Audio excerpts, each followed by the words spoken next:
ਸਤਿ ਸ਼੍ਰੀ ਅਕਾਲ ਜੀ। News Asia Punjabi ਦੇਖ ਰਹੇ ਹੋ ਤੁਸੀਂ ਤੇ ਮੇਰਾ ਨਾਮ ਹੈ ਕੁਲਵੰਤ ਸਿੰਘ।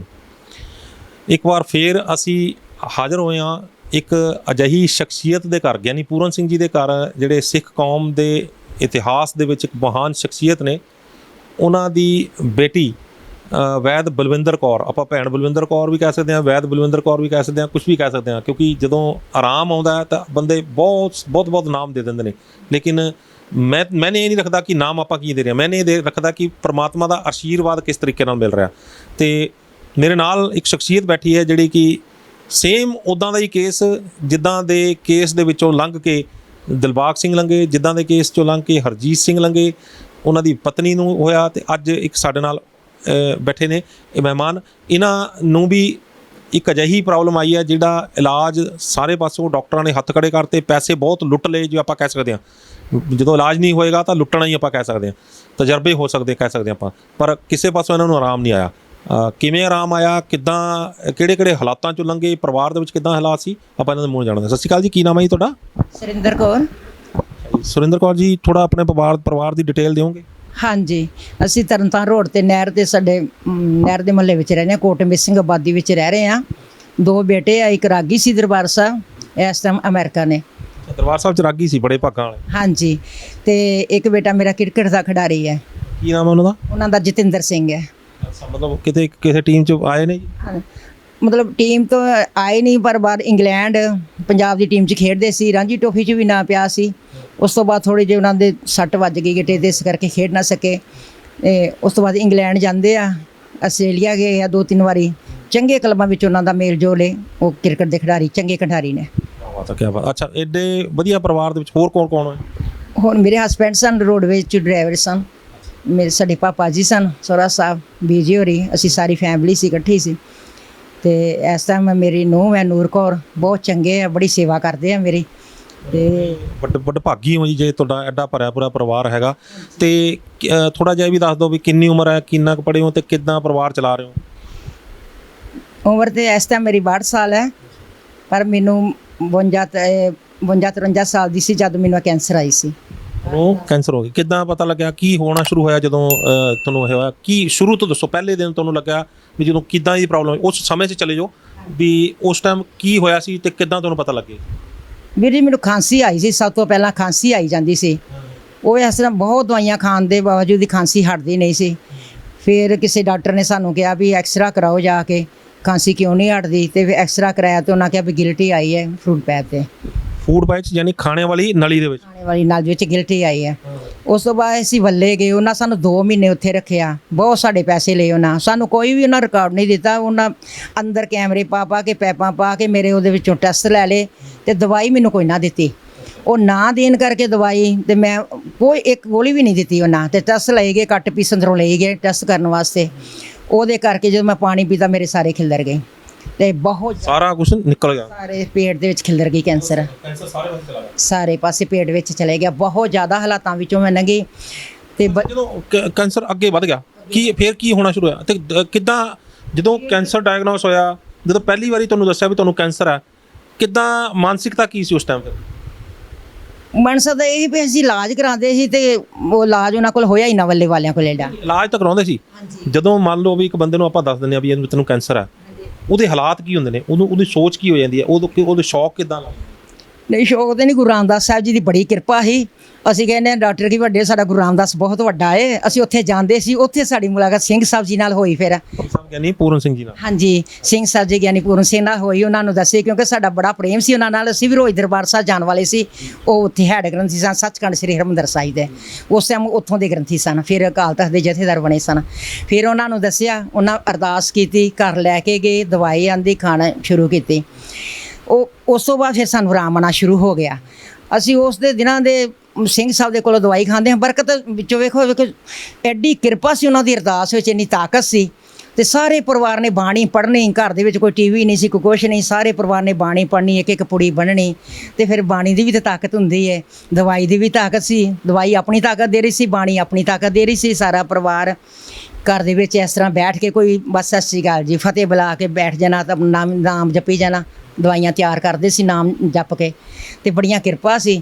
ਫਿਰ ਨਾਮ ਦੀ ਬੜੀ ਤਾਕਤ ਹੁੰਦੀ ਜੀ, ਨਾਮ ਦੀ ਬੜੀ ਤਾਕਤ। ਉਸਨੇ ਆਸ਼ੀਰਵਾਦ ਉਹਦੇ ਵਿੱਚ ਹੀ ਦੇਣਾ, ਸਵਾਦ ਦੀ ਪੂੜੀ ਨਾਲ ਵੀ ਆਰਾਮ ਆ ਜਾਣਾ ਉਹਦੇ ਜੇ ਨਾਮ 'ਚ ਤਾਕਤ ਹੈ। ਕਮਾਈ ਬੜੀ ਸੀ, ਕਮਾਈ ਕਰਕੇ ਫਿਰ ਉਹ ਜਦੋਂ ਵੀ ਮੈਂ ਕਈ ਵਾਰ ਦਵਾਈ ਲੈਣ ਜਾਂਦੀ ਹੁੰਦੀ ਸੀ, ਬੱਚੇ ਤਾਂ ਛੋਟੇ ਸੀ, ਸਕੂਲ ਗਏ ਹੁੰਦੇ ਸੀ, ਕਾਫੀ ਲੰਮੇ ਸਮੇਂ ਦੀ ਮੈਂ ਦਵਾਈ ਲਿਆ ਰਹੀ ਹਾਂ ਨਾ, ਤੇ ਮਹਾਂਪੁਰਸ਼ ਇਕੱਲੇ ਵੀ ਬੈਠੇ ਹੋਣੇ ਤੇ ਬਹੁਤ ਸੋਹਣੇ ਨਾਲ ਜਪਜੀ ਸਾਹਿਬ ਦੇ ਪਾਠ ਕਰਦਿਆਂ ਪੁੜੀਆਂ ਬੰਨਣੀਆਂ ਤੇ ਬੜਾ ਰੂਹ ਖੁਸ਼ ਹੋਣੀ, ਤੇ ਸਾਨੂੰ ਪੂਰਾ ਭਰੋਸਾ ਸੀ ਕਿ ਸਾਨੂੰ ਆਰਾਮ ਆ ਜਾਣਾ।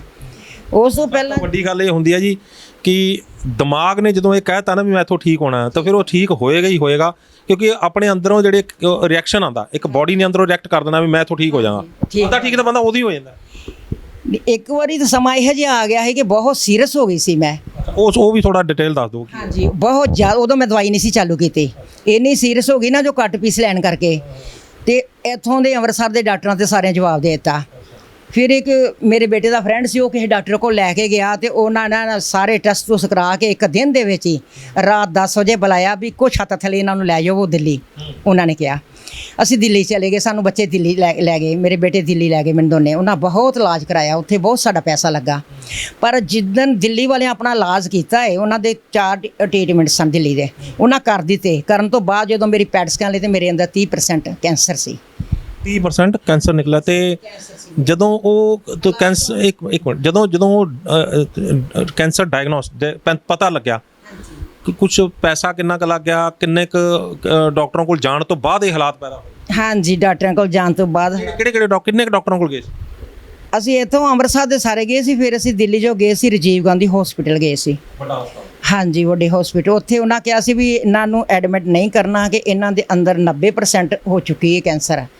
ਤੇ ਜੇ ਇਹ ਕਹਿੰਦੇ ਜੇ ਤੁਸੀਂ ਇਲਾਜ ਕਰਾਉਣ ਵਾਸਤੇ ਆਏ ਹੋ, ਇਹ ਕਹਿੰਦੇ ਬੱਚੇ ਵੀ ਅਸੀਂ ਇਲਾਜ ਕਰਾਉਣ ਵਾਸਤੇ ਆਏ ਹਾਂ, ਤੁਸੀਂ ਕਰੋ ਇਹਨਾਂ ਨੂੰ। ਤੇ ਮੇਰੇ ਵੀਰ ਜੀ ਨਾ, ਮੇਰੇ ਭੂਆਈ ਦਾ ਬੇਟਾ ਸੀ, ਉਹ ਕਮਿਸ਼ਨਰ ਸੀ ਦਿੱਲੀ ਵਿੱਚ, ਉਹਨਾਂ ਨੇ ਜ਼ੋਰ ਪਾ ਕੇ ਮੈਨੂੰ ਐਡਮਿਟ ਕਰਾਇਆ, ਕਰਦੇ ਨਹੀਂ ਸੀ, ਅੱਧੇ ਸੀ ਕਮਿਸ਼ਨਰ ਪੁਲਿਸ 'ਚ ਸੀ? ਹਾਂਜੀ, ਤੇ ਕਰਦੇ ਨਹੀਂ ਸੀ, ਉਹਨਾਂ ਜ਼ੋਰ ਪਾ ਕੇ ਕਰਾਇਆ। ਉੱਥੇ ਮੇਰਾ 1 ਸਾਲ ਇਲਾਜ ਚੱਲਿਆ। ਇਲਾਜ ਚੱਲਣ ਤੋਂ ਬਾਅਦ ਜਦੋਂ ਦਿੱਲੀ ਛੱਡ ਕੇ ਸੀ ਆਏ ਆ, ਤੇ ਡਾਕਟਰਾਂ ਦੇ ਵੀ ਹੱਥ ਖੜੇ ਹੋ ਗਏ ਸੀ। 30% ਮੇਰੇ ਅੰਦਰ ਸੀ ਕੈਂਸਰ। ਹਾਂਜੀ, ਉਹ ਕਹਿੰਦੇ ਜੀ ਅਸੀਂ ਆਪਣੇ ਹਸਪੀਟਲ ਦੇ ਸਾਰੇ ਇਲਾਜ ਕਰ ਲਏ ਆ, ਤੇ ਇਸ ਟਾਈਮ ਤੁਹਾਡੇ ਅੰਦਰ 30% ਹੈ ਕੈਂਸਰ। ਫਿਰ ਅਸੀਂ ਅੰਮ੍ਰਿਤਸਰ ਵਾਪਸ ਆ ਗਏ ਸੀ। ਸਾਡੇ ਬਹੁਤ ਪੈਸਾ ਲੱਗਾ ਸਾਡਾ ਉੱਥੇ। ਕਿੰਨਾ ਕੁ ਪੈਸਾ ਲੱਗ ਗਿਆ ਥੋੜਾ ਉਹ ਵੀ ਦਰਸ਼ਕਾਂ ਨੂੰ ਪਤਾ? 10 ਲੱਖ ਰੁਪਇਆ ਲਾ ਕੇ ਆਈ ਸੀ। ਹਾਂਜੀ, 10 ਲੱਖ ਲਾ ਕੇ ਆਈ ਸੀ। ਜਦੋਂ ਫਿਰ ਅੰਮ੍ਰਿਤਸਰ ਵਿੱਚ ਆ ਜੇ, ਕੋਈ ਟ੍ਰੀਟਮੈਂਟ ਨਹੀਂ, ਕੋਈ ਨਹੀਂ, ਜ਼ਿਆਦਾ ਮੈਂ ਸੀਰੀਅਸ ਸੀ। ਫਿਰ 2-4 ਮਹੀਨੇ ਕੁਛ ਨਹੀਂ। ਉਸ ਤੋਂ ਬਾਅਦ ਫਿਰ ਹੌਲੀ ਹੌਲੀ ਉੱਠ ਕੇ ਫਿਰ ਅਸੀਂ ਸਿੰਘ ਸਾਹਿਬ ਕੋਲ ਗਏ। ਫਿਰ ਸਿੰਘ ਸਾਹਿਬ ਦੀ ਜੋ ਦਵਾਈ ਖਾਣੀ ਸ਼ੁਰੂ ਕੀਤੀ, ਸਿੰਘ ਸਾਹਿਬ ਨੇ ਦਿੱਤੀ। ਅਰਦਾਸ ਵਿੱਚ ਬੜੀ ਸਮਰੱਥਾ ਸੀ ਉਹਨਾਂ ਦੀ, ਅਰਦਾਸ ਵਿੱਚ ਉਹਨਾਂ ਅਰਦਾਸ ਕੀਤੀ ਬੜੇ ਪ੍ਰੇਮ ਨਾਲ।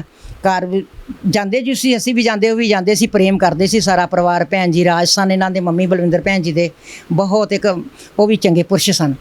ਉਹਨਾਂ ਨੇ ਦਵਾਈ ਦਿੱਤੀ, ਇਲਾਜ ਸ਼ੁਰੂ ਕੀਤਾ। 1 ਮਹੀਨੇ ਪਿੱਛੋਂ ਵੀਰ ਜੀ ਮੈਂ ਥੋੜਾ ਪ੍ਰਸ਼ਾਦਾ ਛਕਣ ਲੱਗ ਪਈ, ਜਦੋਂ ਮੈਂ ਸਿੰਘ ਸਾਹਿਬ ਦੀ ਦਵਾਈ ਸ਼ੁਰੂ ਕੀਤੀ। ਇਹ ਤਾਂ ਸੀਗਾ ਤੁਸੀਂ ਕਿਸ ਤਰੀਕੇ ਨਾਲ ਦਵਾਈ ਸ਼ੁਰੂ ਕੀਤੀ ਤੇ ਕਿਦਾਂ? ਜਦੋਂ ਤੁਹਾਨੂੰ ਕੈਂਸਰ ਸੀਗਾ, ਜਦੋਂ ਤੁਸੀਂ ਹੋਰ ਪਾਸੋਂ ਇਲਾਜ ਕਰਾ ਰਹੇ ਸੀਗੇ, ਜਦੋਂ ਤੁਸੀਂ ਹੋਰ ਦਵਾਈਆਂ ਖਾ ਰਹੇ ਸੀਗੇ, ਉਦੋਂ ਸਰੀਰ ਦੇ ਹਾਲਾਤ ਕੀ ਸੀਗੇ? ਦਵਾਈ ਖਾ ਰਹੇ ਸੀ, ਦਰਦ ਕਿੱਥੇ ਹੋ ਰਿਹਾ ਸੀ, ਪਰਿਵਾਰ ਦਾ ਮਾਹੌਲ ਕਿਸ ਤਰ੍ਹਾਂ ਦਾ ਸੀਗਾ? ਉਦੋਂ ਸਰੀਰ ਦੇ ਹਾਲਾਤ ਬਹੁਤ ਜ਼ਿਆਦਾ ਮਾੜੇ ਸੀ। ਹਾਂਜੀ, ਉਦੋਂ ਜਦੋਂ ਜਿਹੜੀ ਦਿੱਲੀ ਦੀਆਂ ਦਵਾਈਆਂ ਖਾਧੀਆਂ ਨਾ, ਉਹ ਕੀਮੋਥੈਰੇਪੀ ਇਹ ਹੈ ਜੀ ਕਿ ਸਰੀਰ ਦੀ ਹਾਲਤ ਬਹੁਤ ਮਾੜੇ ਹੋ ਚੁੱਕੇ ਸੀ। ਕਿੰਨੀ ਕੁ ਵਾਰ ਕੀਮੋਥੈਰੇਪੀ ਕਰਾਈ? 6 ਕੀਮੋਥੈਰੇਪੀਆਂ ਕਰਾਈਆਂ ਸੀ। 6 ਵਾਰ? ਹਾਂਜੀ। ਉਸ ਤੋਂ ਬਾਅਦ ਇੱਕ ਹੋਰ ਟ੍ਰੀਟਮੈਂਟ ਮੇਰਾ ਚੱਲਿਆ ਸੀ, 8000 ਦੀ 5 ਮਿੰਟ ਰੇਡੀਏਸ਼ਨ ਬੋਲਦੇ ਆ ਜਿਹੜੇ, ਤੇ ਹਾਂਜੀ ਉਹ ਦਿੱਤੀ। ਉਹ ਦੇਣ ਤੋਂ ਬਾਅਦ ਵੀ ਜਦੋਂ 2 ਮਹੀਨੇ ਪਿੱਛੋਂ ਮੇਰਾ ਟੈਸਟ ਹੋਇਆ, ਸਾਰੇ ਇਲਾਜ ਤੋਂ ਬਾਅਦ ਮਹੀਨੇ ਪਿੱਛੋਂ ਟੈਸਟ ਕਰਦੇ ਸੀ। ਉਹ ਬੜਾ ਮਹਿੰਗਾ ਟੈਸਟ ਸੀ, 24,000 ਦਾ ਟੈਸਟ ਸੀ। ਉਹ ਪੈਟ ਸਕੈਨ ਸਿਰ ਤੋਂ ਲੈ ਕੇ ਪੈਰ ਦੀਆਂ ਨਾੜ ਫੋਲ ਦਿੰਦੇ ਸੀ। ਹਾਂਜੀ, ਉਹ ਵੱਖਰੇ। ਉਹਦੇ ਵਿੱਚ ਜੋ ਕੀਤੀ ਤੇ ਉਹ ਕਹਿੰਦੇ ਨੇ ਵੀ ਤੁਹਾਡੇ ਅੰਦਰ 30% ਇਸ ਤਾਂ ਕੈਂਸਰ ਹੈਗੀ ਹੈ। ਜਦੋਂ ਰੇਡੀਏਸ਼ਨ ਦਿੰਦੇ ਸੀ ਤੇ ਆਪਾਂ ਤੁਹਾਨੂੰ ਕੀਮੋਥੈਰੇਪੀ ਕਰਦੇ ਸੀ, ਬਹੁਤ ਪੇਨ ਵਾਲਾ ਹੁੰਦਾ, ਦਰਦ ਬਹੁਤ ਹੁੰਦੀ ਹੈ। ਉਦੋਂ ਸਰੀਰ ਦੇ ਵਿੱਚੋਂ ਅੱਧਾ ਕੁਝ ਸਿਸਟਮ ਖਤਮ ਹੋ ਜਾਂਦਾ, ਅੱਧੀਆਂ ਚੀਜ਼ਾਂ ਫੁੱਕ ਜਾਂਦੀਆਂ ਨੇ ਅੰਦਰੋਂ, ਵਾਲ ਝੜ ਜਾਂਦੇ ਨੇ। ਕੁਝ ਤਰ੍ਹਾਂ ਦਾ ਤੁਹਾਡਾ ਵੀ ਨਾਲ ਹੋਇਆ? ਇਸ ਤਰ੍ਹਾਂ ਹੀ ਹੋਇਆ ਸੀ, ਵਾਲ ਵੀ ਝੜ ਗਏ ਸੀ, ਸਰੀਰ ਬਹੁਤ ਕਮਜ਼ੋਰ ਹੋ ਗਿਆ ਸੀ, ਬਲੱਡ ਵੀ 7 ਗ੍ਰਾਮ 6 ਗ੍ਰਾਮ ਤੇ ਆ ਪਹੁੰਚਿਆ ਸੀ, ਤੇ ਬੜੇ ਹਾਲਾਤਾਂ ਮਾੜਿਆਂ ਵਿੱਚ ਲੰਘੇ ਸੀ। ਹਾਂਜੀ, ਤੇ ਫਿਰ ਅਸੀਂ 2-3 ਮਹੀਨੇ ਠਹਿਰੇ ਘਰ ਦੇ ਵਿੱਚ। ਜਦੋਂ ਆਣ ਕੇ ਠਹਿਰੇ, ਉਸ ਤੋਂ ਬਾਅਦ ਫਿਰ ਅਸੀਂ ਦਿੱਲੀ ਵੱਲ ਮੂੰਹ ਨਹੀਂ ਕੀਤਾ। ਤੇ ਜੋ ਦਿੱਲੀ ਤੋਂ ਜਵਾਬ ਦੇਤਾ ਉਹਨਾਂ ਨੇ ਹਾਂਜੀ ਜਵਾਬ ਤੇ ਫਿਰ ਟੁੱਟ ਗਏ ਅੰਦਰੋਂ ਵੀ ਹੁਣ ਤੱਕ ਕੋਈ ਇਲਾਜ ਨਹੀਂ। ਅਸੀਂ ਨਹੀਂ ਟੁੱਟੇ। ਅਸੀਂ ਗੁਰੂ ਰਾਮਦਾਸ ਦੇ ਘਰ ਵਿੱਚ ਰਹਿੰਦੇ ਸਾਂ, ਸੱਚਖੰਡ ਹਰਿਮੰਦਰ ਸਾਹਿਬ ਰੋਜ਼ ਜਾਂਦੇ ਸਾਂ। ਸਾਡੇ ਇੱਕ ਮਹਾਂਪੁਰਸ਼ ਇੰਨੇ ਤਾਕਤ ਰੱਖਦੇ ਹਨ ਸਿੰਘ ਸਾਹਿਬ ਜੀ, ਤੇ ਸਾਨੂੰ ਪੂਰਾ ਭਰੋਸਾ ਹੈ ਵੀ ਜਿੱਥੇ ਸਾਰਿਆਂ ਦੇ ਹੱਥ ਖੜੇ ਹਨ ਉੱਥੇ ਗੁਰੂ ਦੀ ਕਿਰਪਾ ਸ਼ੁਰੂ ਹੋ ਜਾਂਦੀ ਹੈ। ਹਾਂਜੀ, ਉੱਥੇ ਫਿਰ ਗੁਰੂ ਰਾਮਦਾਸ ਸਾਹਿਬ ਦੀ ਕਿਰਪਾ ਸ਼ੁਰੂ ਹੋ ਗਈ। ਸਿੰਘ ਸਾਹਿਬ ਨੇ ਕਿਹਾ ਤੁਸੀਂ ਇੱਥੇ ਤੌਲੀਆ ਲਾਣਾ, ਹੌਲੀ ਹੌਲੀ ਆਪਣੇ ਸਰੀਰ ਤੇ ਮਾਰਨਾ ਹੈ, 2 ਪਾਠ ਸੁਖਮਨੀ ਸਾਹਿਬ ਦੇ ਕਰਨੇ ਨੇ, ਅਰਦਾਸ ਕਰਨੀ ਹੈ। ਦਵਾਈ ਉਹਨਾਂ ਦੀ ਚਾਲੂ ਕਰ ਦਿੱਤੀ। ਪਿੱਛੇ ਸਾਡੀ ਸੁਸਾਇਟੀ ਸੀ ਤੇ ਉਹ ਸਾਰੀ ਸੰਗਤ ਬੜੀ ਨਾਮ ਜਪਣ ਵਾਲੀ ਸੀ। ਬਹੁਤ ਸੰਗਤਾਂ ਨੇ ਅਰਦਾਸਾਂ ਸ਼ੁਰੂ ਕੀਤੀਆਂ। ਸਿੰਘ ਸਾਹਿਬ ਤਕਰੀਬਨ ਹੀ ਮੇਰੀ ਦੂਜੇ ਚੌਥੇ ਦਿਨ ਅਰਦਾਸ ਕਰ ਦਿੰਦੇ ਹੁੰਦੇ ਸੀ। ਤੇ ਫਿਰ ਬੜੀ ਇੱਕ ਦਵਾਈ ਇੰਨੀ ਕਾਮਯਾਬ ਹੋਈ ਕਿ 1 ਮਹੀਨੇ ਪਿੱਛੋਂ ਹੀ ਮੈਨੂੰ ਥੋੜਾ ਖਿਚੜੀ ਥੋੜਾ ਦਲੀਆ ਮੇਰੇ ਅੰਦਰ ਲੰਘਣ ਲੱਗ ਪਿਆ, ਖਾਂਸੀ ਮੇਰੀ ਹਟਣੀ ਸ਼ੁਰੂ ਹੋ ਗਈ। ਅੱਛਾ, ਪਹਿਲਾਂ ਕੀ ਖਾਂਦੇ ਸੀ ਜਦੋਂ ਤੁਸੀਂ 4 ਮਹੀਨੇ ਕੁਝ ਖਾਦਾ ਹੀ ਨਹੀਂ ਗਿਆ। ਬਿਲਕੁਲ ਨਹੀਂ ਖਾਧਾ ਗਿਆ? ਨਹੀਂ ਜੀ, ਨਹੀਂ। ਕੀ ਜਿਵੇਂ ਕਿ ਜਿੰਦੇ ਮੇਰੇ ਜੀ ਉਹਨਾਂ ਦੀ ਡਾਕਟਰੀ ਦੀ ਦਵਾਈ ਨਾਲ ਨਹੀਂ ਕੁਝ ਖਾਦਾ ਜਾਂਦਾ। ਉਹ ਜਿੰਦੇ ਤੋਂ ਗੁਰੂ ਸਵਾਸ ਬਖਸ਼ਣ ਵਾਲਾ। ਕੀ ਔਰ ਗਲੂਕੋਜ਼ ਵਗੈਰਾ? ਗਲੂਕੋਸ਼ ਵੀ ਕਸਟਰਡ ਮਾੜਾ ਜਾਂ ਚਮਚੇ ਨਾਲ ਮਾੜਾ ਅੰਦਰ ਲੰਘਦਾ ਸੀ। ਕਸਟਰਡ? ਹਾਂਜੀ, ਲੀਕੁਇਡ ਚੀਜ਼ ਮਾੜੀ ਲੰਘਦੀ ਸੀ। ਕੁਛ ਲੰਘਦਾ ਨਹੀਂ ਸੀ। ਡਾਕਟਰੀ ਦਵਾਈਆਂ ਤੋਂ ਬਾਅਦ ਤੇ ਮੇਰੇ ਬਹੁਤ ਹਾਲਾਤ ਮਾੜੇ ਹੋ ਚੁੱਕੇ ਸਨ। ਕੁਝ ਆਪਰੇਸ਼ਨ ਕਰਕੇ ਵੱਖਰੀ ਪਾਈਪ ਜੀ ਵੀ ਪਾਈ ਸੀ ਜਾਂ ਕੁਝ? ਕੋਈ ਵੀ ਕੀਤਾ, ਮੈਨੂੰ ਕੀਮੋਥੈਰੇਪੀ ਲਾਈ ਸੀ। ਅੱਛਾ, ਇਹ ਵੀ ਕਿਹਾ ਸੀ ਵੀ ਆਪਰੇਟ ਕਰਕੇ ਤੁਹਾਡੀ ਫੂਡ ਪਾਈਪ ਕੱਢਣੀ ਪੈ ਜੀ? ਨਹੀਂ ਕਿਹਾ ਉਹਨਾਂ ਨੇ ਇਹ ਨਹੀਂ ਸੀ ਕਿਹਾ। ਉਹਨਾਂ ਨੇ ਬਸ ਮੇਰੇ ਕੀਮੋਥੈਰੇਪੀ ਕਰਨੀ ਸ਼ੁਰੂ ਕੀਤੀ ਸੀ। ਉਸ ਤੋਂ ਬਾਅਦ ਉਹਨਾਂ ਰੇਡੀਏਸ਼ਨ ਕੀਤੀ ਸੀ। ਬਸ ਇਹੀ ਸੀ, ਉੱਥੋਂ ਦੇ ਇਲਾਜ ਹੋਰ ਨਹੀਂ ਸੀ। ਇਹ ਉਹਨਾਂ ਜਿਹੜੇ 2-3 ਇਲਾਜ ਸੀ ਮੇਰੇ ਕਰ ਦਿੱਤੇ ਸੀ। ਉਸ ਤੋਂ ਬਾਅਦ ਉਹਨਾਂ ਨੇ ਕਿਹਾ ਸੀ ਵੀ ਅਸੀਂ ਆਪਣੇ ਸੁਰਿੰਦਰ ਕੌਰ ਜੀ ਆਪਣੇ ਹਸਪੀਟਲ ਦੇ ਸਾਰੇ ਇਲਾਜ ਕਰ ਲਿਆ, ਇਹ 30% ਤੁਹਾਡੇ ਅੰਦਰ ਹੈ, ਇਹ ਜੇ ਦੁਬਾਰਾ ਤੁਹਾਂ ਕਰਨਾ ਹੈ ਕੀਮੋਥੈਰੇਪੀ ਲਾਣੀ, ਮੈਂ ਕਿਹਾ ਫਿਰ ਤੋਂ ਕਈ ਖਤਮ ਹੋ ਜਾਣਗੇ ਦੁਬਾਰਾ ਲਵਾ ਕੇ, ਤੇ ਹੁਣ ਲਵਾਣੀ ਨਹੀਂ। ਫਿਰ ਅਸੀਂ ਅੰਮ੍ਰਿਤਸਰ ਆ ਗਏ। ਵਾਪਸ ਅੰਮ੍ਰਿਤਸਰ ਆਣ ਕੇ ਫਿਰ ਅਸੀਂ ਇਹਨਾਂ ਦਾ ਟ੍ਰੀਟਮੈਂਟ ਸ਼ੁਰੂ ਕੀਤਾ। ਇਹਨਾਂ ਦੀ ਟ੍ਰੀਟਮੈਂਟ ਤੋਂ ਬਾਅਦ ਗੁਰੂ ਸਾਹਿਬ ਦੀ ਏਡੀ ਕਿਰਪਾ ਹੋਈ ਕਿ ਮਹੀਨੇ ਪਿੱਛੇ ਥੋੜਾ ਪ੍ਰਸ਼ਾਦਾ ਅੰਦਰ ਜਾਣ ਲੱਗਾ ਨਾ, ਜਦੋਂ ਸਰੀਰ ਨੇ ਤਾਕਤ ਫੜੀ, ਤੇ ਗੁਰੂ ਰਾਮਦਾਸ ਦੇ ਘਰ ਜਾ ਕੇ ਮੈਂ ਭਾਂਡਿਆਂ ਦੀ ਸੇਵਾ ਤੇ ਬਹਿ ਗਏ। ਹਾਂਜੀ, ਤੇ ਉੱਥੇ ਹੌਲੀ ਥੋੜੇ ਭਾਂਡੇ ਮਾਂਜਣੇ। ਸੰਗਤ ਨੂੰ ਪਤਾ ਸੀ ਠੀਕ ਨਹੀਂ ਰਹਿੰਦੇ, ਉਹਨਾਂ ਅੱਗੇ ਧਰਦੇ ਨੇ, ਤੇ ਹੌਲੀ ਬਾਟੇ ਮਾਂਜਦੇ ਰਹਿਣਾ, ਕਰਦੇ ਰਹਿਣਾ। ਫਿਰ ਬੜੀ ਕਿਰਪਾ, ਮਤਲਬ ਜਿਸ ਤਰ੍ਹਾਂ ਸਰੀਰ ਦੇ ਅੰਦਰੋਂ ਸਾਰਾ ਠੀਕ ਹੋਣਾ ਸ਼ੁਰੂ ਹੋ ਗਿਆ ਦਵਾਈ ਦੇ ਨਾਲ, ਗੁਰੂ ਸਾਹਿਬ ਦੀ ਕਿਰਪਾ ਹੋਣੀ ਸ਼ੁਰੂ ਹੋ ਗਈ। ਫਿਰ ਸਿੰਘ ਸਾਹਿਬ ਨੂੰ ਸਾਰੀ ਗੱਲ ਦੱਸੀ। ਸਿੰਘ ਸਾਹਿਬ ਦੇ ਤੁਸੀਂ ਕੋਈ ਵੀ ਹੁਣ ਨਹੀਂ ਦਵਾਈ ਖਾਣੀ ਦੂਸਰੀ ਹਸਪੀਟਲ ਦੀ। ਤੁਸੀਂ ਤਾਂ ਚੜ੍ਹਦੀ ਕਲਾ ਸੀਗੇ, ਤੁਸੀਂ ਤਾਂ ਕਹਿੰਦੇ ਸੀਗੇ ਕਿ ਮੈਨੂੰ ਤਾਂ ਗੁਰੂ ਰਾਮਦਾਸ ਜੀ ਤੇ ਬੜਾ ਭਰੋਸਾ ਸੀਗਾ, ਪਰ ਪਰਿਵਾਰ ਜਿਹੜਾ ਹੁੰਦਾ, ਜਿਹੜਾ ਤੁਹਾਨੂੰ ਪਿਆਰ ਕਰਦਾ, ਜਿਹੜਾ ਤੁਹਾਡੇ ਲਈ ਚਿੰਤਿਤ ਹੈ, ਜਿਹੜਾ ਤੁਹਾਡੇ ਲਈ ਦੁਖੀ ਹੈ ਵੀ ਸਾਡੇ ਪਰਿਵਾਰ ਦੇ ਜਿਹੜੇ ਇੱਕ ਅਹਿਮ ਜਿਹੜਾ ਮੈਂਬਰ ਹੈ ਉਹਨੂੰ ਜਿਹੜਾ ਇੰਨੀ ਭਿਆਨਕ ਬਿਮਾਰੀ ਹੋ ਗਈ ਹੈ, ਉਹ ਤਾਂ ਫਿਰ ਉਹਨਾਂ ਦੇ ਹਾਲਾਤ ਤਾਂ ਜਿਹੜੇ ਆਪਾਂ ਇਹ ਨਹੀਂ ਕਹਿ ਸਕਦੇ ਵੀ ਉਹ ਚੜ੍ਹਦੀ ਕਲਾ 'ਚ ਰਹਿਣਗੇ। ਇਸ ਦੇ ਬਾਵਜੂਦ ਵੀ ਤੁਹਾਨੂੰ ਦੇਖ ਕੇ ਉਹ ਤਾਂ ਅੰਦਰੋਂ ਟੁੱਟੇ ਹੋਣੇ ਕਿਤੇ ਨਾ ਕਿਤੇ। ਨਹੀਂ ਜੀ, ਉਹ ਵੀ ਚੜ੍ਹਦੀ ਕਲਾ ਵਿੱਚ ਸਨ ਗੁਰੂ ਰਾਮਦਾਸ ਦੀ ਕਿਰਪਾ ਨਾਲ। ਉਹ ਵੀ ਸਾਰੇ ਗੁਰੂ ਰਾਮਦਾਸ ਦੇ ਘਰ ਨਾਲ ਜੁੜੇ ਸਨ, ਅੰਮ੍ਰਿਤ ਵੇਲੇ ਜਾਂਦੇ ਸਨ, ਇਸ਼ਨਾਨ ਦੀ ਸੇਵਾ ਕਰਦੇ ਸਨ, ਚੜ੍ਹਦੀ ਕਲਾ 'ਚ ਰਹਿੰਦੇ ਸੀ, ਅਰਦਾਸ ਕਰਦੇ ਸੀ। ਸਿੱਖ ਦੀ ਤਾਂ ਅਰਦਾਸ ਹੀ ਹੁੰਦੀ ਹੈ ਨਾ, ਤੇ ਅਰਦਾਸ ਹੀ ਕਿਰਪਾ ਕਰਦੀ ਹੈ। ਉਹ ਵੀ ਸਾਰੇ ਗੁਰੂ ਰਾਮਦਾਸ ਦੇ ਘਰ ਜਾਣ ਵਾਲੇ ਸਨ ਤੇ ਚੜ੍ਹਦੀ ਕਲਾ 'ਚ ਰਹੇ ਨੇ। ਅਸੀਂ ਸਾਰੇ ਚੜ੍ਹਦੀ ਕਲਾ 'ਚ ਰਹੇ ਸਾਂ। ਉਹਦੇ ਕਹਿਤ ਕਬੀਰ ਅੱਖਰ ਤੋਂ ਭਾਖ ਹੋਏਗਾ, ਖਸਮ ਲਏਗਾ ਰਾਖ। ਮਾਫੀ ਚਾਹੁੰਦਾ ਮੈਂ ਤੁਹਾਡਾ, ਤੁਸੀਂ ਬੋਲਦੇ ਤੁਹਾਨੂੰ ਰੋਕ ਲਿਆ, ਮਾਫੀ ਚਾਹੁੰਦਾ ਦਰਸ਼ਕਾਂ ਤੋਂ ਵੀ।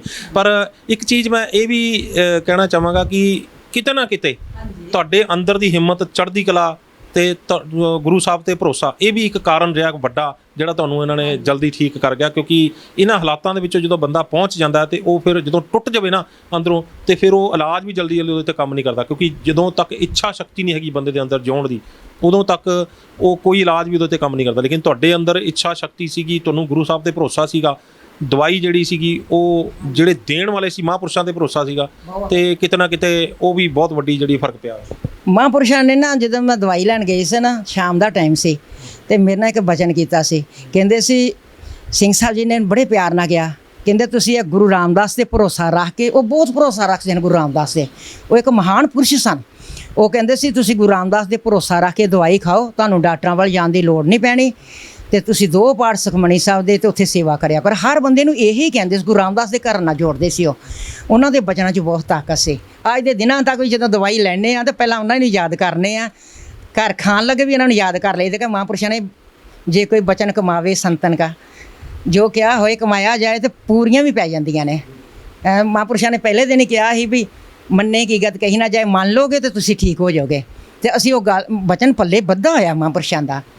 ਦੇ ਬਾਕੀ ਤੁਸੀਂ ਮੈਨੂੰ ਦੱਸ ਰਹੇ ਸੀ ਕਿ ਪਹਿਲੀ ਵਾਰ ਤੁਸੀਂ ਜਦੋਂ ਖਾਣਾ ਸ਼ੁਰੂ ਕੀਤਾ, ਮਤਲਬ ਮਹੀਨੇ ਕੁ ਬਾਅਦ ਤੁਹਾਨੂੰ ਜਿਹੜਾ ਥੋੜਾ ਥੋੜਾ ਖਾਣਾ ਸ਼ੁਰੂ ਹੋਇਆ, ਸਰੀਰ ਹਿੰਮਤ ਆਈ, ਤੁਸੀਂ ਉੱਥੇ ਦਰਬਾਰ ਸਾਹਿਬ ਜਾ ਕੇ ਸੇਵਾ ਦੇ ਵਿੱਚ ਲੱਗ ਗਏ। ਫਿਰ ਹੌਲੀ ਹੌਲੀ ਥੋੜਾ ਉਹ ਸਟੈਪ ਵਾਈਜ਼ ਉਹ ਵੀ ਦੱਸ ਦਿਓ ਵੀ ਕਿੱਦਾਂ ਕਿੱਦਾਂ ਸਰੀਰ ਜਿਹੜਾ ਅੱਜ ਤੁਸੀਂ ਪ੍ਰਮਾਤਮਾ ਦੀ ਕਿਰਪਾ ਦੇ ਨਾਲ ਬਿਲਕੁਲ ਤੰਦਰੁਸਤ ਬੈਠੇ ਨਜ਼ਰ ਆ ਰਹੇ ਹੋ ਦਰਸ਼ਕਾਂ ਦੇ ਸਾਹਮਣੇ, ਪਰ ਉਹ ਹਾਲਾਤ ਉਦੋਂ ਉਹਨੇ ਨਹੀਂ ਹੋਣਗੇ ਜਿੰਨੇ ਅੱਜ ਦੇ ਹਾਲਾਤ ਨੇ। ਤੇ ਥੋੜੇ ਉਹ ਵੀ ਦੱਸ ਦਿਓ ਵੀ ਕਿਹੜੇ ਸਟੈਪ ਦੇ ਵਿੱਚੋਂ ਨਿਕਲ ਕੇ ਤੁਸੀਂ ਅੱਗੇ ਫਿਰ ਤੰਦਰੁਸਤੀ ਹਾਸਲ ਕੀਤੀ। ਭਾਈ ਪਹਿਲਾਂ ਤੇ ਬੱਚੇ ਮੈਨੂੰ ਫੜ ਕੇ ਖੜਦੇ ਸੀ, ਇੱਕ ਰਾਤ 'ਚ 2 ਵਾਰੀ ਖੜਦੇ ਸੀ ਦਰਬਾਰ ਸਾਹਿਬ।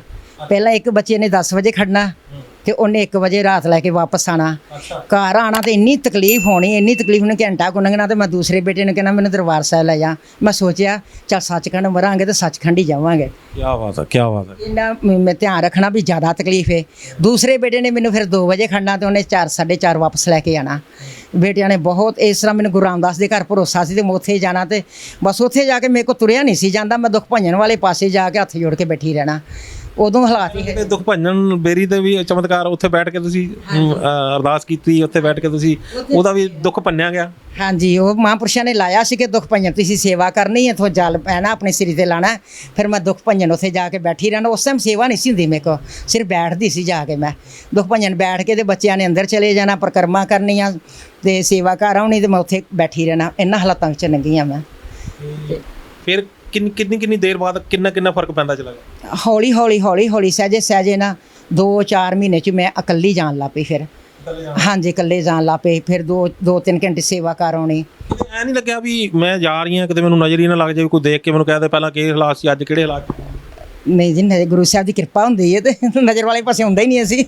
ਜਿਨ੍ਹਾਂ ਤੇ ਗੁਰੂ ਦੀ ਨਜ਼ਰ ਪੈ ਜੇ ਦੂਜੀ ਨਜ਼ਰ ਲੱਗ ਹੀ ਨਹੀਂ ਸਕਦੀ। ਪਰ ਵਹਿਮ ਹੋ ਜਾਂਦਾ ਵੀ ਮੈਂ ਕਿਤੇ ਮੈਨੂੰ ਐਂ ਹੀ ਨਾ ਕਹਦੇ ਵੀ ਚੰਗੀ ਭਲੀ ਤੁਰੀ ਫਿਰਦੀ ਹੁਣ ਇਹਨੂੰ ਕੀ ਹੋਇਆ। ਗੁਰੂ ਦੇ ਸਿੱਖ ਨੂੰ ਵਹਿਮ ਹੀ ਕੋਈ ਨਹੀਂ ਹੁੰਦਾ। ਗੁਰੂ ਦਾ ਸਿੱਖ ਚੜ੍ਹਦੀ ਕਲਾ 'ਚ ਹੁੰਦਾ, ਕੋਈ ਵਹਿਮ ਨਹੀਂ ਹੁੰਦਾ ਹੈ। ਤੇ ਫਿਰ ਇਹਨਾਂ ਦੇ ਹਾਲਾਤਾਂ ਜਦੋਂ ਮੈਂ ਇਕੱਲੀ ਜਾਣ ਲੱਗ ਪਈ ਹੌਲੀ, ਵੈਸੇ ਤਾਂ ਮੈਂ ਰਾਤ ਨੂੰ ਜਾਂਦੀ ਸਾਂ ਤੇ ਸਵੇਰੇ ਆਉਂਦੀ ਸਾਂ। ਤੇ ਚਲੋ ਜਿਹੜੀ ਸਤਿਗੁਰੂ ਜੀ ਝੋਲੀ ਵਿੱਚ ਸੇਵਾ ਪਾਉਂਦੇ ਸੀ ਕਰਦੇ ਸੀ। ਫਿਰ ਉਹਨਾਂ ਹਾਲਾਤਾਂ ਵਿੱਚ ਤੇ ਮੈਂ ਦਿਨੇ ਜਾਣ ਲੱਗ ਪਈ। ਰਾਤ ਨੂੰ ਬੇਟੇ ਖੜਦੇ ਸੀ ਤੇ ਸਾਰੇ ਪਰਿਵਾਰ ਨੇ ਇਸ ਤਰ੍ਹਾਂ ਕੀਤਾ। ਫਿਰ ਮੈਂ ਲਗਾਤਾਰ ਦਵਾਈ ਛੱਡੀ ਨਹੀਂ। ਮੈਨੂੰ ਸੰਤਾਂ ਨੇ ਵਿੱਚੋਂ ਕਹਿ ਵੀ ਦਿੱਤਾ ਵੀ ਦਵਾਈ ਤੁਸੀਂ ਇੰਨਾ ਕੁ ਚਿਰ ਖਾਇਆ ਛੱਡ ਦਿਓ ਜੇ। ਪਰ ਜਦੋਂ ਮੈਂ ਦਵਾਈ ਮਹੀਨਾ 2 ਮਹੀਨੇ ਛੱਡਦੀ ਸੀ ਮੈਨੂੰ ਖਾਂਸੀ ਆਉਣੀ ਸ਼ੁਰੂ ਹੋ ਜਾਂਦੀ ਸੀ। ਇਸ ਕਰਕੇ ਫਿਰ ਮੈਂ ਦਵਾਈ ਨਹੀਂ ਛੱਡੀ। ਤੇ ਮੈਨੂੰ ਭੈਣ ਜੀ ਹੋ ਹੀ ਗਏ 10 ਸਾਲ 10 ਸਾਲ ਹੋ ਗਏ ਨੇ ਮੈਂ ਦਵਾਈ ਨਹੀਂ ਛੱਡੀ। ਫਿਰ ਸੰਤ ਮਹਾਂਪੁਰਸ਼ ਚਲੇ ਵੀ ਗਏ। ਭੈਣ ਜੀ ਉਸੇ ਤਰ੍ਹਾਂ ਹੀ ਨਾਮ ਜਪਦੇ ਆ, ਜਪਾਉਂਦੇ ਆ, ਕਿਸੇ ਨਾਲ ਬਹੁਤਾ ਬਚਨ ਨਹੀਂ ਕਰਦੇ ਵੀ। ਤੇ ਉਸੇ ਤਰ੍ਹਾਂ ਹੀ ਕਰਕੇ ਦਵਾਈਆਂ ਤਿਆਰ ਕਰਦੇ ਆ, ਅਸੀਂ ਲਈ ਜਾਂਦੇ ਆ ਤੇ ਮਹੀਨੇ ਪਿੱਛੋਂ ਲੈ ਜਾਂਦੇ ਆ, ਖਾਂਦੇ ਰਹਿੰਦੇ ਆ। ਕਿ ਖਾਂਦੇ ਇਸ ਕਰਕੇ ਕੋਈ ਸੈੱਲ ਸੁੱਲ ਨਹੀਂ ਬਣਿਆ, ਉਸੇ ਤਰ੍ਹਾਂ ਭੁੱਖ ਤਰੇ ਕਾਮ ਤਾਕਤ ਇਸ ਤਰ੍ਹਾਂ ਪੂਰੀ ਬਣੀ ਹੈ। ਗੁਰੂ ਸਾਹਿਬ ਦੀ ਕਿਰਪਾ ਹੈ। ਸੇਵਾ ਸਫਲ ਹੈ, ਸਤਿਗੁਰੂ ਦੀ ਸੇਵਾ ਸਫਲ ਹੈ, ਪਰ ਪਰਮਾਤਮਾ ਨੇ ਜ਼ਰੂਰ ਮਿਹਰ ਕੀਤੀ ਹੈ। ਹੁਣ ਇਹ ਵੀ ਦੱਸ ਦਿਓ ਕਿ ਜਦੋਂ ਤੁਹਾਨੂੰ ਦਵਾਈ ਦਿੱਤੀ ਤਾਂ ਕੁਝ ਪਰਹੇਜ਼ ਰੱਖਿਆ, ਕੁਝ ਨਵੀਆਂ ਚੀਜ਼ਾਂ ਲਾਈਆਂ ਵੀ ਆਹ ਖਾਣਾ ਤੇ ਆਹ ਨਹੀਂ ਖਾਣਾ, ਉਹ ਵੀ ਦੱਸਿਆ ਕੁਝ? ਮਹਾਂਪੁਰਸ਼ਾਂ ਨੇ ਕਿਹਾ ਛਕੀ ਜਾਓ ਜੋ ਛਕਿਆ ਜਾਂਦਾ ਤੁਹਾਡੇ ਕੋਲ। ਮਹਾਂਪੁਰਸ਼ਾਂ ਤੇ ਇਹੀ ਕਿਹਾ ਜੋ ਛਕਿਆ ਜਾਂਦਾ ਛਕੀ ਜਾਓ। ਪਰ ਆਪ ਹੀ ਜਿਹੜੀ ਚੀਜ਼ ਖਾਧੀ ਜਾਂਦੀ ਖਾ ਲਈ ਦੀ ਸੀ, ਜਿੰਨਾ ਖਾਧੀ ਜਾਣੀ ਨਾ ਖਾਣੀ। 3 ਸਾਲ ਤੇ ਬਹੁਤ ਜ਼ਿਆਦਾ ਹੀ ਇਸ ਤਰ੍ਹਾਂ ਰਿਹਾ, ਥੋੜਾ ਲਿਮਟ ਦਾ ਹੀ। ਤੇ ਬਾਅਦ 'ਚ ਫਿਰ ਇੱਕ ਵਾਰੀ ਮਿਲੇ ਸੀ ਮੈਨੂੰ, ਬਾਅਦ ਮੈਂ ਘਰ ਆਈ, ਬੈਠੇ ਸੀ ਇਹ ਭੈਣ ਜੀ ਉਦੋਂ ਡਿਊਟੀ ਗਏ ਸਨ। ਤੇ ਉਹਨਾਂ ਨੂੰ ਮੈਂ ਕਿਹਾ ਖਾਣ ਪੀਣ ਦਾ ਕੋਈ ਪਰਹੇਜ਼ ਹੈਗਾ? ਉੱਦਾਂ ਮੈਂ ਠੀਕ ਹਾਂ ਮਹਾਂਪੁਰਸ਼ੋ। ਕਹਿੰਦੇ ਜੋ ਤੁਹਾਡਾ ਮਨ ਕਰਦਾ ਛਕੋ, ਬਾਣੀ ਪੜ੍ਹਿਆ ਕਰੋ, ਮਹਾਰਾਜ ਦਾ ਘਰ ਨਾ ਛੱਡਿਓ ਜੇ ਜਾਣੋ, ਸੇਵਾ ਕਰੋ, ਉੱਥੇ ਮਹਾਰਾਜ ਕਿਰਪਾ ਹੀ ਕਰਨਗੇ। ਹਮੇਸ਼ਾ ਸਾਰਿਆਂ ਨੂੰ ਇਹੀ ਕਹਿੰਦੇ ਸੀ ਮਹਾਂਪੁਰਸ਼। ਤੇ ਬਹੁਤ ਕਮਾਈ ਵਾਲੇ ਅੱਜ ਵੀ ਸਾਨੂੰ ਇਸੇ ਕਰਕੇ ਯਾਦ ਆਉਂਦੇ ਆ ਉਹਨਾਂ ਦੇ ਨਾਂ ਤੇ। ਹੁਣ ਭੈਣ ਜੀ ਵਿਚਾਰੇ ਦਵਾਈ ਚਲਾਉਂਦੇ ਆ ਤੇ ਬੜੀ। ਜਦੋਂ ਮਹਾਂਪੁਰਸ਼ ਚਲੇ ਗਏ ਸਾਨੂੰ ਛੱਡ ਕੇ, ਤੇ ਫਿਰ ਇੱਕ ਵਾਰ ਤਾਂ ਤੁਹਾਨੂੰ ਵੀ ਇਹ ਹੋਣਾ ਵੀ ਹੁਣ ਮਹਾਂਪੁਰਸ਼ਾਂ ਦੇ ਕੋਲੋਂ ਦਵਾਈ ਤਾਂ ਮੈਂ ਉਹ ਦਿੰਦੇ ਸੀ ਵੀ ਹੁਣ ਭੈਣ ਜੀ ਹੋਣੀ ਪਿੱਛੇ ਹੈਗੇ ਨੇ, ਪਤਾ ਨਹੀਂ ਮੈਨੂੰ ਉਹ ਮੈਂ ਕਿਤੇ ਫਿਰ ਉਸੇ ਅਵਸਥਾ 'ਚ ਨਾ ਪਹੁੰਚਣਾ, ਕਿਤੇ ਆਇਆ ਦਿਮਾਗ? ਨਹੀਂ, ਮਹਾਂਪੁਰਸ਼ ਜਾਣ ਦਾ ਦੁੱਖ ਤੇ ਬਹੁਤ ਜ਼ਿਆਦਾ ਹੋਇਆ ਸਾਨੂੰ। ਤੇ ਚਲੋ ਮਹਾਰਾਜ ਕਿਰਪਾ ਕਰੇ, ਨਹੀਂ ਸੋਚਿਆ ਕਿ ਕਿਤੇ ਉਸ ਅਵਸਥਾ 'ਚੋਂ ਹੀ ਆ ਨਾ ਜਾਈਏ, ਕਿ ਮਹਾਰਾਜ ਚੜ੍ਹਦੀ ਕਲਾ 'ਚ ਰੱਖੇ, ਚੜ੍ਹਦੀ 'ਚ ਰਹੀਏ। ਤੇ ਦਵਾਈ ਉਸ ਤਰ੍ਹਾਂ ਭੈਣ ਜੀ ਕੋਲੋਂ ਲੈ ਕੇ ਖਾਂਦੇ ਰਹੇ ਆ। ਇਹ ਵੀ ਗੁਰੂ ਦੇ ਪ੍ਰੇਮ ਵਾਲੇ ਨੇ, ਨਿਤਨੇਮੀ ਪ੍ਰੇਮੀ ਨੇ, ਸਾਰਾ ਦਿਨ ਜਪਾ ਜਾਪ ਚੱਲਦਾ ਇਹਨਾਂ ਦਾ ਵੀ। ਦਵਾਈ ਵੀ ਉਦੋਂ ਹੀ ਅਸਰ ਕਰਦੀ ਜਦੋਂ ਦੁਆ ਹੋ ਜਾਵੇ। ਤੇ ਚਲੋ ਜਪਾ ਜਾਪ ਵੀ ਸਾਰਾ ਦਿਨ ਚੱਲਦਾ ਹੈ। ਸਾਰਾ ਪਰਿਵਾਰ ਨਿਤਨੇਮੀ ਪ੍ਰੇਮੀ ਨੇ, ਦਵਾਈ ਗੁਰਬਾਣੀ ਪੜ੍ਹ ਕੇ ਬਣਾਉਂਦੇ ਨੇ। ਦਵਾਈ ਦੁਆ ਦੋਵੇਂ ਇਕੱਠੀਆਂ ਨੇ, ਗੁਰੂ ਰਾਮਦਾਸ ਦੀ ਕਿਰਪਾ ਹੈ। ਤੇ ਅਸੀਂ ਜੋ ਉਦੋਂ ਦਿਖਾ ਰਹੇ ਹਾਂ ਠੀਕ ਆ ਰਹੇ ਹਾਂ ਗੁਰੂ ਸਾਹਿਬ। ਅੱਛਾ, ਹੁਣ ਤੁਸੀਂ ਤੰਦਰੁਸਤ ਹੋ ਗਏ, ਪੂਰਾ ਵਧੀਆ ਹੋ ਗਿਆ। ਤੇ ਪੈਸੇ ਤੁਸੀਂ ਪਹਿਲਾਂ ਬਹੁਤ ਲਾ ਲਏ ਸੀ, ਤੇ ਤੁਸੀਂ 10 ਲੱਖ ਇੱਕ ਜਗ੍ਹਾ ਦੱਸਿਆ, ਹੋਰ ਵੀ ਖਾਸੀ ਜਗ੍ਹਾ ਤੇ ਲਗਾ ਲਿਓ। ਟੋਟਲ ਕਿੰਨਾ ਕੁ ਪੈਸਾ ਲਾ? ਟੋਟਲ ਸਾਡਾ ਉਹਨਾਂ ਸਮਿਆਂ ਦੇ 13 ਲੱਖ ਲੱਗ ਗਿਆ ਸੀ। 13 ਲੱਖ ਰੁਪਈਆ ਲਾਤਾ। ਹੁਣ ਥੋੜਾ ਜਿਹਾ ਇਮਾਨਦਾਰੀ ਨਾਲ ਇਹ ਵੀ ਦੱਸ ਦਿਓ ਵੀ ਇੱਥੇ ਮਹਾਂਪੁਰਸ਼ਾਂ ਕੋਲ ਕਿੰਨਾ ਕੁ ਖਰਚਾ ਕਰਦੇ? ਇਹਨਾਂ ਕੋਲ ਤੇ ਏਡਾ ਖਰਚਾ, ਇਹਨਾਂ ਦੇ ਠੀਕ ਦਵਾਈ ਚੱਲ ਰਹੀ ਹੈ। ਇਹਨਾਂ ਦੇ ਤੇ ਨਹੀਂ, ਇਹਨਾਂ ਦੇ ਤੇ ਜਦੋਂ ਅਸੀਂ ਸੰਤਾਂ ਕੋਲ ਖੜਦੇ ਸੀ ਦਵਾਈ 2000 ਦੀ, ਹੁਣ ਸਮੇਂ ਦੇ ਨਾਲ ਫਿਰ ਥੋੜੀ ਮਹਿੰਗੀ ਹੋ ਜਾਂਦੀ ਹੈ। ਤੇ ਫਿਰ ਵੀ ਭੈਣ ਜੀ ਵਿਚਾਰੇ ਬੜੇ ਵਿਚਾਰ ਕੇ ਸਾਰਿਆਂ ਨੂੰ ਦਵਾਈ ਦਿੰਦੇ ਆ, ਕੋਈ ਇੰਨਾ ਨਹੀਂ ਲੈਂਦੇ। ਠੀਕ ਚੱਲ ਰਹੀ ਸਾਡੇ ਹਿਸਾਬ ਨਾਲ, ਤੇ ਬਹੁਤ ਅਸੀਂ ਸਸਤੀ ਸਮਝਦੇ ਆ ਵੀ ਐਡਾ ਵੱਡਾ ਦੁੱਖ ਜਿਹੜਾ ਕੰਟਰੋਲ 'ਚ ਕੀਤਾ ਹੋਇਆ। ਸੰਤੁਸ਼ਟ ਹੋ ਪੂਰੇ? ਹਾਂਜੀ, ਪੂਰੇ ਖੁਸ਼ ਹਾਂ।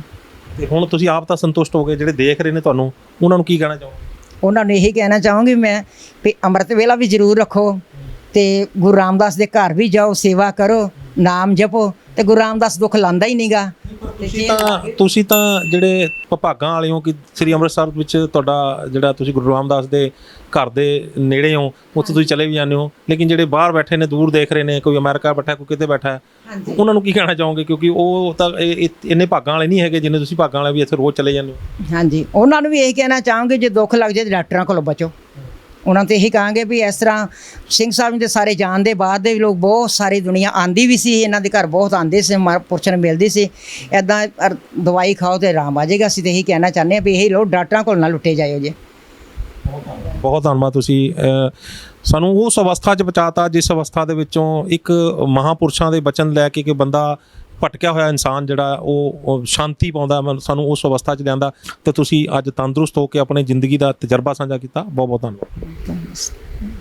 ਸੋ ਤੁਸੀਂ ਦੇਖ ਸਕਦੇ ਹੋ ਕਿ ਕਿਸ ਤਰੀਕੇ ਦੇ ਨਾਲ ਕਿਹੜੀ ਅਵਸਥਾ ਦੇ ਵਿੱਚ ਪਹੁੰਚ ਗਏ ਸੀਗੇ, ਕਿੱਦਾਂ ਅਜਿਹਾ ਰੋਗ ਲੱਗ ਗਿਆ ਸਰੀਰ ਨੂੰ ਕਿ ਪੈਸਾ 13 ਲੱਖ ਰੁਪਏ ਦੇ ਕਰੀਬ ਲੱਗ ਗਿਆ, ਲੇਕਿਨ ਰੋਗ ਵੱਧਦਾ ਇਸ ਹਾਲਾਤ 'ਚ ਪਹੁੰਚ ਗਏ ਕਿ ਡਾਕਟਰਾਂ ਨੇ ਹੱਥ ਖੜੇ ਕਰਤੇ। ਵੱਡੇ ਡਾਕਟਰਾਂ, ਰਾਜੀਵ ਗਾਂਧੀ ਹਸਪੀਟਲ ਜਿਹੜਾ ਦਿੱਲੀ ਦਾ ਬਹੁਤ ਵੱਡਾ ਹਸਪੀਟਲ ਹੈ, ਉਹਨਾਂ ਨੇ ਵੀ ਹੱਥ ਖੜੇ ਕਰਤੇ ਵੀ ਹੁਣ ਜਿੰਨਾ ਕੁ ਅਸੀਂ ਇਲਾਜ ਕਰਨਾ ਸੀ ਕਰ ਲਿਆ, ਹੁਣ ਸਾਡੇ ਵਾਸ ਦਾ ਕੰਮ ਨਹੀਂ ਹੈਗਾ, ਹੁਣ ਤੁਸੀਂ ਜਾਓ।